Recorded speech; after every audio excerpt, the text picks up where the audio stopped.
Assalamualaikum warahmatullahi wabarakatuh. Bagaimana kabarnya anak-anak? Alhamdulillah pada kesempatan kali ini Pak Ari masih bisa bertemu dengan kalian. Semoga kalian semuanya dalam keadaan sehat walafiat dan senantiasa dalam lindungan Allah Subhanahu wa taala. Anak-anakku kelas 4 MI Tarbiyatus Syarifah, pada kesempatan kali ini Pak Ari akan menyampaikan video pembelajaran mata pelajaran aswaja.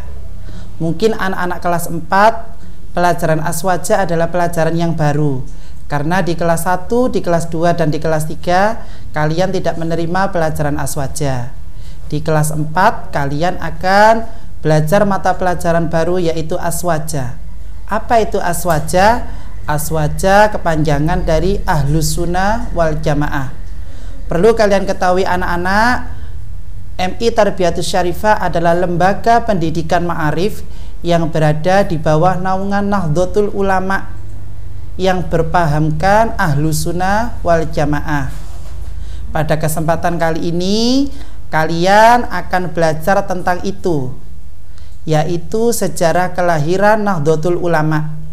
Ada 3 submateri yang akan kalian pelajari. Yang pertama yaitu dakwah Wali Songo, yang kedua dakwah pesantren, dan yang ketiga adalah kelahiran Jam'iyah Nahdlatul Ulama. Yang pertama kalian akan mempelajari tentang dakwah Wali Songo. Apa itu Wali Songo? Siapa yang termasuk Wali Songo? Yang pertama yang kalian pelajari adalah, perlu kalian ketahui anak-anak, agama Islam masuk ke Indonesia itu sejak abad pertama Hijriah atau tahun 7 Masehi. Agama Islam ini langsung dibawa dari tanah Arabia. Pada abad ke-9 Daulah Abbasiyah, para mubalik dikirim ke wilayah Sumatera Barat. Mereka adalah para mubalik yang bermadzhabkan Syafi'i dan membawa paham Ahlus Sunnah wal Jamaah. Apa sih Pak paham Ahlus Sunnah wal Jamaah?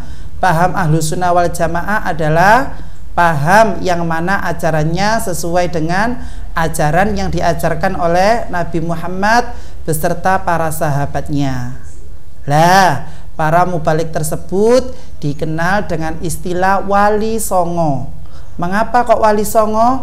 Karena jumlah mereka ada 9. Berikut akan Pak Arisa tampilkan tabel nama-nama Wali Songo ya. Yang pertama ada Sunan Gresik. Nama asli Sunan Gresik adalah Maulana Malik Ibrahim. Lokasi makam Sunan Gresik ada di daerah Gresik. Barangkali yang punya desa di Gresik, kalau ke sana silakan mampir ke makam Sunan Gresik. Yang kedua ada Sunan Ampel. Nama aslinya adalah Raden Rahmat. Makam Sunan Ampel berada di Ampel Denta, yaitu Surabaya. Biasanya kalian mengenalnya Ngampel ya. Yang ketiga ada Sunan Bonang. Nama aslinya adalah Raden Magdum Ibrahim. Lokasi makamnya ada di daerah Tuban. Yang keempat ada Sunan Derajat. Nama aslinya adalah Raden Kosim.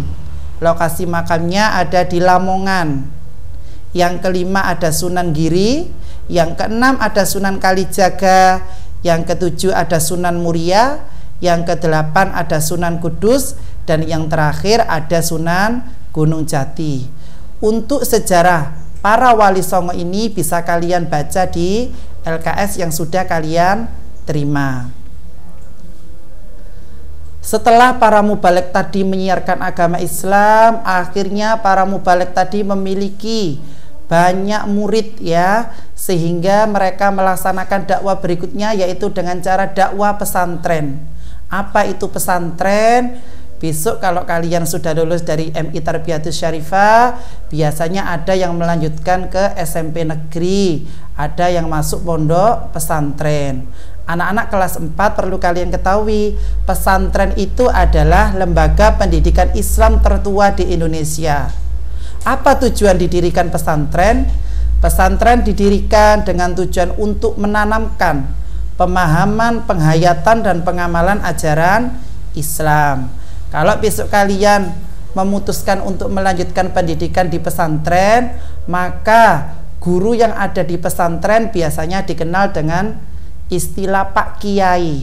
Sedangkan kalian yang menuntut ilmu di pesantren, kalian disebut santri. Kalau laki-laki biasanya santriwan, kalau perempuan biasanya santriwati. Berikutnya, setelah pengikut paham Ahlussunnah wal Jamaah tadi semakin banyak, akhirnya para ulama pengasuh pondok pesantren memutuskan untuk mendirikan sebuah jamiah untuk memelihara kemurnian paham Ahlussunnah wal Jamaah, supaya tidak kemasukan ajaran-ajaran yang tidak sesuai dengan ajaran Islam. Akhirnya para ulama pengasuh pondok pesantren memutuskan untuk mendirikan sebuah organisasi yang dikenal dengan nama Nahdlatul Ulama. Nahdlatul Ulama memiliki arti kebangkitan para ulama. Organisasi Nahdlatul Ulama itu didirikan di Surabaya pada tanggal 16 Rajab tahun 1344 Hijriah atau bertepatan dengan tanggal 31 Januari 1926. Sebagai sebuah organisasi, Nahdlatul Ulama juga memiliki cita-cita, memiliki tujuan. Apa tujuan yang dimiliki oleh Nahdlatul Ulama?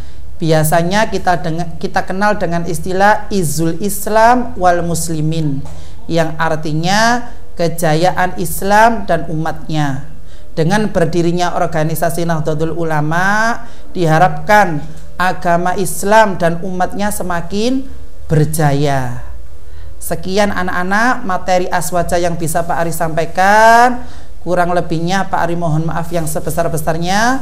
Semoga ilmu yang kita peroleh tadi merupakan ilmu yang bermanfaat. Untuk tugas materi aswaja nanti akan Pak Ari kirim di grup kelas masing-masing, yaitu mengerjakan 20 soal berkaitan tentang sejarah kelahiran Nahdlatul Ulama. Pak Ari akhiri, semoga kalian semuanya selalu dalam lindungan Allah dan diberikan kesehatan oleh Allah. Ihdinas syiratal mustaqim. Wassalamualaikum warahmatullahi wabarakatuh.